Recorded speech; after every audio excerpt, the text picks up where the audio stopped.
नमस्कार, इस खास बुलेटिन में आपका स्वागत है। मैं हूं रुचि शर्मा।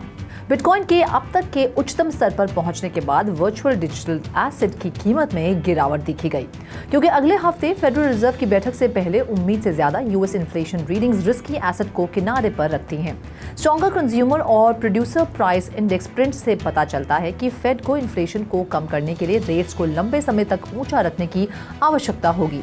बिटकॉइन मार्केट कैपिटलाइजेशन के हिसाब से सबसे बड़ी क्रिप्टो करेंसी, जिसने लगभग हर दिन अपने सर्वकालीन उच्च स्तर को ताज़ा करने की आदत बना ली, $74,000 से ठीक नीचे एक नया रिकॉर्ड उच्च स्तर पर पहुंच गई।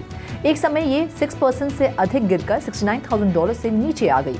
जैसा कि पिछले सत्रों में देखा गया था, तेज गिरावट ने खरीदारों को आकर्षित किया, जिससे कीमत में गिरावट आई। इससे वर्तमान में बिटकॉइन के घाटे को 1.4% से घटाकर $71,939 करने में मदद मिली। ब्रॉडर मार्केट में भी समान पैटर्न दिखाई दिया। पिछले 24 घंटों में ईथर, रिपल, मैटिक और एवैक्स सहित बड़े ऑल्ट कॉइन्स में गिरावट दर्ज की गई। ईथर मार्केट कैपिटलाइजेशन के हिसाब से दूसरी सबसे बड़ी क्रिप्टो करेंसी डेडकिन अपग्रेड पूरा करने के बाद अपने रिकॉर्ड उच्च से और दूर चली गई। हाल ही में ये 2% गिरकर $3,899 पर आ गई। पिछले 7 दिनों में बिटकॉइन में 10% की वृद्धि हुई है, जबकि इसकी अवधि के दौरान ईथर में 7% की वृद्धि हुई है। दूसरी ओर सोलाना के नेटिव टोकन SOL ने मार्केट में मंदी के बीच सापेक्ष ताकत दिखाई, जो कि पुलबैक से पहले 26 महीनों में इसके उच्चतम कीमत थी। फिर भी पूरे दिन SOL में 3% की मामूली वृद्धि हुई, जिससे ये सबसे अच्छा प्रदर्शन करने वाली एसेट में एक बन गई।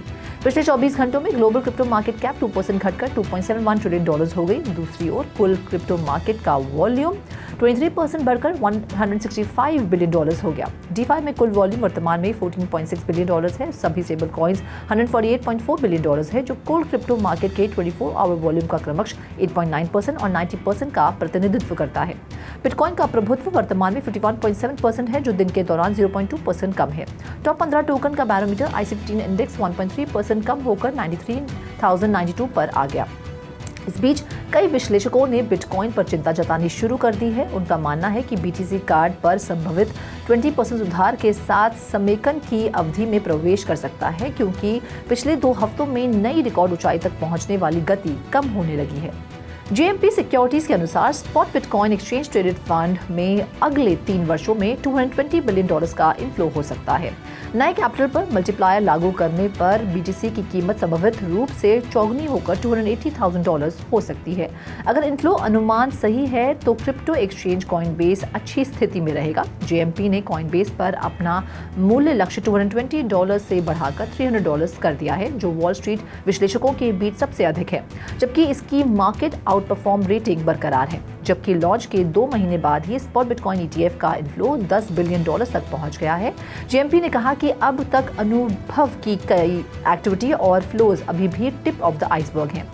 विश्लेषकों का अनुमान है कि अगले 3 वर्षों में ETFs में $220 बिलियन का वृद्धिशील प्रवाह आएगा, जो कैपिटल पर मल्टीप्लायर को देखते हुए बिटकॉइन की कीमत पर काफी प्रभावशाली हो सकता है। अगर $220 बिलियन तक पहुंचने वाले नेट ETF इनफ्लो का स्तर सही है, तो यह अकेले $5.5 ट्रिलियन बिटकॉइन मार्केट कैप में वृद्धि या $280,000 प्रति बिटकॉइन बढ़ सकता है। ब्लैकरॉक के iShares बिटकॉइन ETF और फिडेलिटी वाइज के FBTC ने मंगलवार को फंड के मजबूत इनफ्लो के बाद 13 मार्च को प्री मार्केट ट्रेडिंग में 2.6% की वृद्धि का अनुभव किया। पुनरुत्थान पर मुख्य रूप से $849 मिलियन के रिकॉर्ड हाई इनफ्लो के लिए जिम्मेदार ठहराया गया, जिससे ब्लैकरॉक का नेट इनफ्लो $11.4 बिलियन से अधिक हो गया और इसकी एसेट होल्डिंग $14.5 बिलियन हो गई। फिडेलिटी वाइज का FBTC 2.53% बढ़कर $64.08 हो गया, जबकि ग्रेस्केल का GBTC 2.56% बढ़कर $65.3 तक पहुंच गया। ARK 21 शेयर्स बिटकॉइन ETF में 2.5% की बढ़त दर्ज की गई, जो $73.2 तक पहुंच गई, जबकि वाना का हॉडल 2.17% की बढ़त के साथ $82.7 पर पहुंच गया। वैल्क्री का BRRR भी 1.38% बढ़कर $20.55 तक पहुंच गया। इन्वेस्को गैलेक्सी का BTCO ने 2.6% बढ़कर $73.3 पर ट्रेड किया। फ्रैंकलिन टेम्पल्टन के EZBC में 2.34% की बढ़ोतरी देखी गई, जो $42.4 तक पहुंच गई, और हैशटैग्स के DeFi में 2.6% की बढ़ोतरी देखी गई, जो $84.7 तक पहुंच गई। 12 मार्च को सोसो वैल्यू के डेटा से पता चलता है कि स्पॉट बिटकॉइन ETF में $1.05 बिलियन का उल्लेखनीय नेट इनफ्लो हुआ, जो कि कुल $8.5 बिलियन के ट्रेडिंग के साथ पिछले 5 हफ्तों में सबसे अच्छा प्रदर्शन है। आउटफ्लो में गिरावट का कारण जेनेसिस के GBTC सेल ऑफ में गिरावट है, जो अपने समापन के करीब है। क्रिप्टो लेंडर जेनेसिस ने $1.3 बिलियन मूल्य के 35 मिलियन GBTC शेयर्स बेचने के लिए क्रिप्टो बैंक्रप्सी कोड अप्रूवल प्राप्त किया। GBTC से अब तक का नेट आउटफ्लो $11.12 बिलियन से अधिक है। हांगकांग की क्रिप्टोकरेंसी इंडस्ट्री एशिया के फाइनेंशियल हब के रूप में क्षेत्र की स्थिति को मजबूत करने के लिए अधिकारियों से spot bitcoin exchange traded fund को मंजूरी देने का आग्रह कर रही है। हांगकांग के प्रमुख खिलाड़ियों के अनुसार ETF लॉन्च करने में देरी से एशियाई निवेशकों को नुकसान हो सकता है। हांगकांग के मॉनेटरी अथॉरिटी ने दिसंबर 2023 में स्पॉट बिटकॉइन ETF के लिए आवेदन स्वीकार करना शुरू किया, लेकिन आज तक कोई संभावित प्रोडक्ट्स लॉन्च नहीं किए गए हैं। इसी के साथ साथ अधिकारी स्पॉट इथेरियम ETF के अप्रूवल पर विचार कर रहे हैं। उद्योग प्रतिभोगियों का मानना है कि अमेरिका से पहले इन ETFs को लॉन्च करने से वैश्विक क्रिप्टोकरेंसी मार्केट में हांगकांग का स्टेटस बढ़ेगा। कतर की जेनेसिस टेक्नोलॉजीज ने डिजिटल अर्थव्यवस्था के लिए कतर के विजन 2030 को प्राप्त करने के लिए दक्षिण कोरियाई ब्लॉकचेन कंपनी CP लैब्स के साथ साझेदारी की है।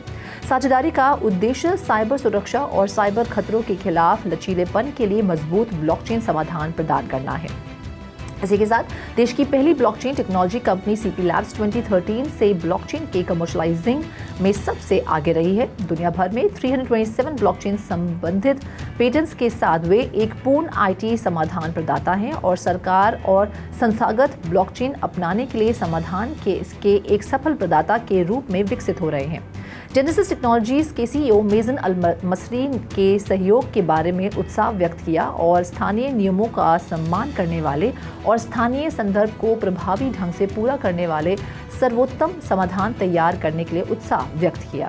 UAE स्थित blockchain validator provider infinity capital ने कोलंबियन स्टार्टअप एंड्रो का अधिग्रहण किया है, जो वित्तीय संस्थानों पर क्रिप्टो और स्टेबल कॉइन मैनेजमेंट के लिए सिक्योरिटी इंफ्रास्ट्रक्चर प्रदान करता है। एंड्रो के ब्लॉकचेन उत्पाद का लक्ष्य वर्ष के अंत तक लेनदेन की मात्रा $1 बिलियन से अधिक करना है, जिससे ग्राहकों को अपनी डिजिटल संपत्ति को सुरक्षित और कुशलता से प्रबंधित करने में सक्षम बनाया जा सके। कंपनी के संस्थापक होजे पिनो एक प्रसिद्ध साइबर सुरक्षा हस्ती हैं, जो 30 से अधिक प्रमुख संस्थानों के सुरक्षा प्रोटोकॉल में कमजोरियों की पहचान करने के लिए जाने जाते हैं। संस्थापक टीम में जेमी वरेला, कार्लोस विलारियल और डैनियल एस्पोसिटो शामिल हैं। पिनो को विश्वास है कि एंड्रो न केवल अपनी क्षमताओं को बढ़ाएगा, बल्कि इन्फिनिटी कैपिटल में मूल्य में भी महत्वपूर्ण योगदान देगा और इसे विकास के अगले चरण में फलता फूलता देखेगा।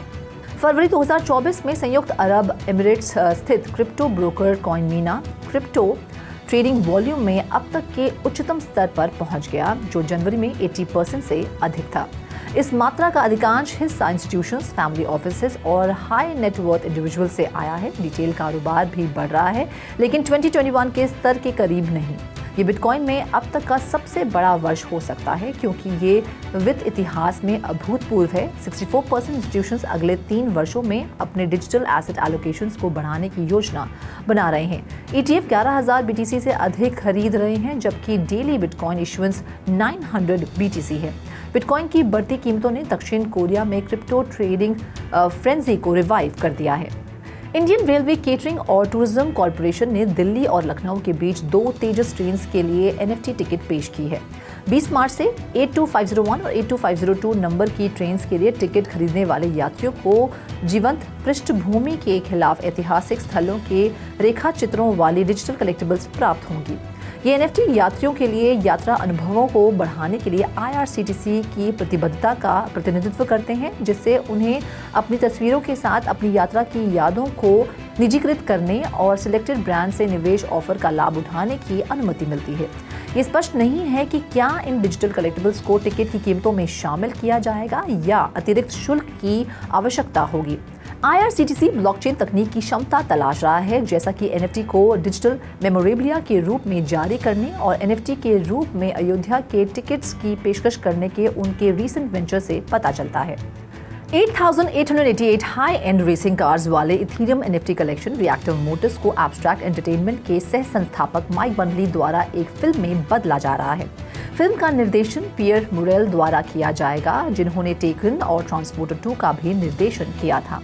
कहानी जियोफिजिसिस्ट एवा मेसन द्वारा आइसलैंड में रेकियम की खोज के इर्द गिर्द घूमती है, जिससे क्लीन एनर्जी रेस कार्स का निर्माण हुआ।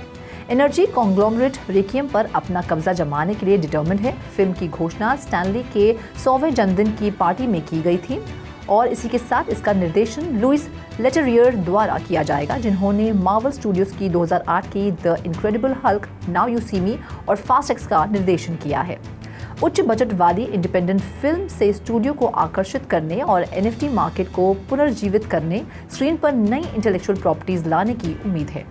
गेमिंग केंद्रित इथीरियम स्केलिंग नेटवर्क रॉनिन ने 2022 के अपने पिछले रिकॉर्ड को तोड़ने के लिए अपने टोकन रॉन के लिए एक नया सर्वकालीन उच्च स्तर स्थापित किया है।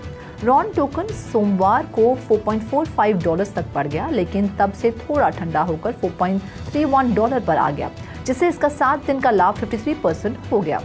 पिछला सर्वकालीन उच्च स्तर जनवरी 2022 में $4.29 था। इससे पहले फ्लैगशिप गेम एक्सी इन्फिनिटी ने लोकप्रियता खो दी थी और नेटवर्क को $622 मिलियन के एक्सप्लॉइट का सामना करना पड़ा था।